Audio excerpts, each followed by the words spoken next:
अभिषेक जी, राधा राधे राधे महाराज जी। महाराज जी, मेहनत और भाग्य में कौन सबसे बड़ा है? ये तो तुम्हारी मेहनत बताएगी और तुम्हारा भाग्य बताएगा। अगर प्रारब्ध पीछे का बहुत जोर का है तो तुम्हारी मेहनत कितनी भी जोर की हो सफल नहीं हो सकती। अगर प्रारब्ध कमजोर और मेहनत जोर की है तो प्रारब्ध को रौंद के निकल जाएगा, लेकिन वो मेहनत होगा भजन। जो प्रारब्ध को रौंद सके वो होगा भगवान का भजन। नहीं तो प्रारब्ध को मिटाने के लिए प्राकृतिक कर्मों के द्वारा प्रारब्ध नहीं मिटाया जा सकता। वो सच्चिदानंद भगवान की आराधना करके प्रारब्ध मिटाया जा सकता है। नहीं तो प्रारब्ध इतना बलवान होता है कि कोई देखो कितना भी पढ़ा लिखा हो, ग्रेजुएट है, नौकरी के लिए घूम रहा है, हर जगह असफल हो जाता है।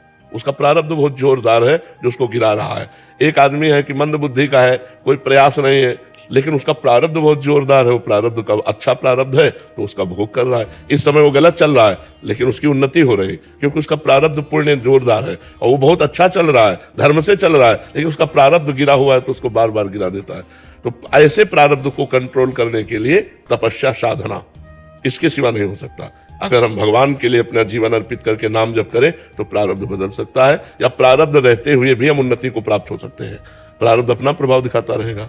जैसे दोनों किडनी फेल है लेकिन हमें आनंद है क्योंकि हम भगवान की शरण में हैं, भगवान का नाम जप करते हैं तो हमें कोई इसकी चिंता नहीं। तो हमारी जो आर्थिक व्यवस्था चाहिए वो भी हो रही है, जो परमार्थिक चाहिए वो भी हो रही, तो हमें कोई चिंता नहीं है। महाराज जी, हम ये चाहते हैं कि हम कभी भी अगर खत्म भी हो जाए, मतलब मेरी मृत्यु हो जाए, तो हम ये चाहते हैं कि आप उससे बहुत ज्यादा साल तक जियो, लेकिन आप ना पहले जाएं। आप ये तो ठाकुर जी पता ले कि हमें पहले जाना है कि आपको पहले जाना है, ये तो उनका निर्णय होगा। इस पे आपकी सद्भावना है पर इस पर फाइनल नहीं कहा जा सकता।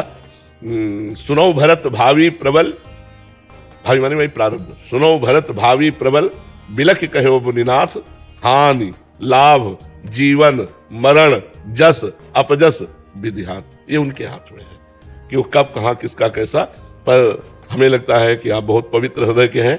जो इस समय लाभ लेना उसे ले लो, जो उपदेश सुन रहे हो उसके अनुसार अपने आचरण बनाओ और नाम जप करो और निकल चलो इस असत संसार से भगवान के चरणों की तरफ बढ़ो आगे ना। हाँ, संत संग का यही फल है कि संसार का असत संग त्याग करके भगवान की प्राप्ति कर ली जाए। साधु समागम का यही फल है कि हमें भगवान प्यारे लगने लगे, उनका नाम प्रिय लगने लगे, गंदे आचरणों से घृणा होने लगे, तो समझो संत समागम हुआ है। तो बड़ा सुंदर भाव आपका है, इस भाव का लाभ लो, भगवान का नाम जप करो और जीवन को पवित्र बना लो। जीवन को अपवित्र ना होने पावे, कलंकित ना होने पावे, कोई ऐसे गंदे कार्य ना हो जिससे खुद जलो और अपने प्रियजनों को जलना पड़े। ऐसे आचरण करो कि आप सुखी रहो और आपके संबंधी भी सुखी रहे।